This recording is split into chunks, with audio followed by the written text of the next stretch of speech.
이거 전원 들어온 거야? 나 톱질 당하는 거 아니지? 하하하하. 안녕하세요 여러분, 티엔랑입니다. 3월에 접어들었네요. 날씨가 따뜻해지기 시작했습니다. 지금이 중요한 시기입니다.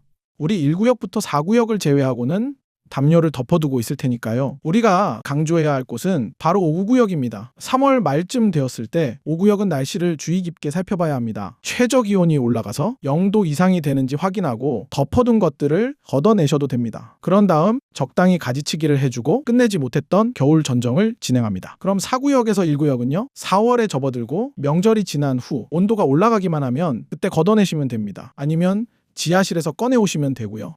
만약 실내에서 겨울을 보냈고 이미 잎꽃이 핀 상태라면 서리가 내리지 않게 된 후에 야외로 옮기셔야 합니다. 지하실에 두었던 것들은 밖으로 옮긴 후에 마무리해야 할 겨울 전정이 있다면 꼭 마무리해주세요. 온도와 햇빛을 느끼게 해주기만 하면 금방 새싹이 돋아날 겁니다. 예전 영상을 한번 볼까요? 싹이 났을 때입니다.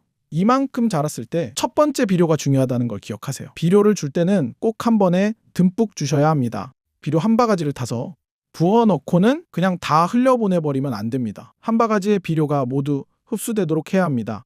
6구역과 7구역은 3월에 접어들면 싹이 트기 시작합니다. 꼭 기억해두세요. 작은 싹이 1cm 길이로 자랐을 때 비료를 주셔야 합니다. 비료는 수용성 비료여야 합니다. 그래야 이른 봄에 맹아지가 생기는 걸 막을 수 있습니다. 맹아지가 생겨버리면 봄꽃은 물 건너가는 거니까요. 그럼 구체적으로 언제냐고요? 기후변화에 따라 맞춰주시면 됩니다.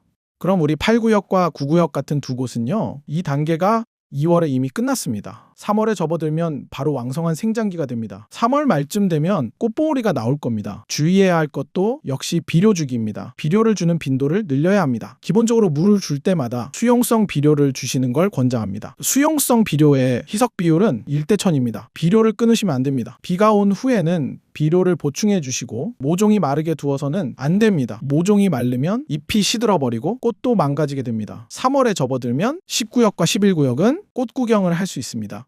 꽃을 다 즐기고 나면 가지치기를 해줘야 합니다. 가지치기를 한 후 물과 비료 관리를 해줍니다. 그럼 병충해는요?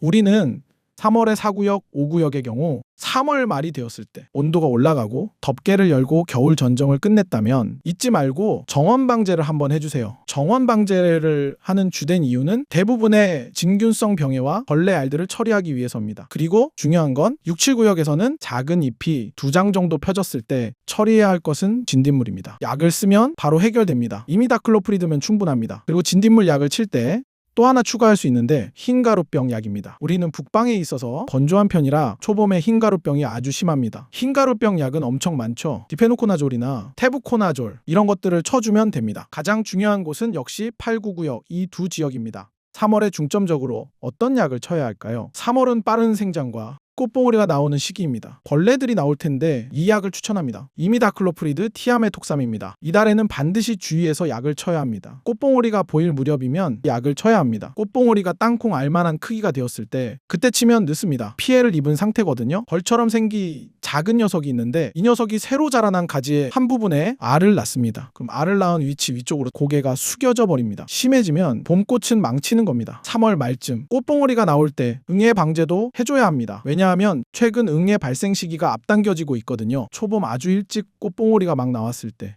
응애도 나와버립니다. 보통 에센셜 오일 하나 쓰면 해결됩니다. 9구역의 경우도 3월 초쯤엔 이렇게 해주셔야 할 겁니다. 그럼 병해의 경우는요. 7, 8, 9구역의 병해는 중점적으로 관리해야 할 게 흰가루병과 보름에 한 번 정도 진균성 병해약을 치면 됩니다. 푸젠성이나 저장성, 장수성처럼 비가 많이 올 때는 약의 양을 늘리거나 비가 온 후에 쳐주시면 됩니다. 그런 다음 우리 10구역과 11구역은 정상적으로 관리해 주시면 되는데 총채벌레, 각종 응애류, 애벌레, 깍지벌레, 심지어 어떤 지역은 장미수염밑벌도 있을 겁니다. 이런 벌레들은 응애를 제외하고 같은 약을 씁니다. 쳐야 할 약은 꼭 쳐주셔야 합니다. 만약 나비가 날아다니는 걸 보셨다면 애벌레도 있다는 뜻입니다. 하늘소도 있지 않나요? 하늘소는 보통 여름철에 성충이 나왔을 때 성충 잡는 약을 칩니다. 그리고 막 알을 낳았을 때 이미다클로프리드를 치죠. 그리고 병에는 두 가지입니다. 10구역과 11구역의 병에도 흰가루병과 흑반병이 있습니다. 그럼 어떤 분들은 잿빛곰팡이병이나 탄저병도 있지 않나요? 라고 하시는데요. 잿빛곰팡이병은 보통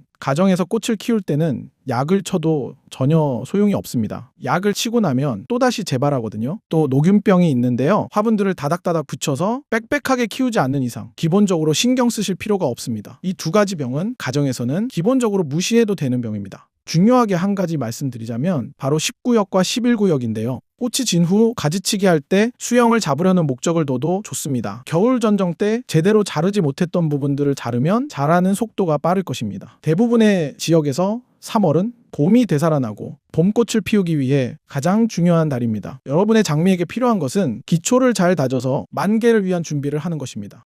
저는 TN랑이었습니다. 다시 장미 이야기로 찾아뵙겠습니다.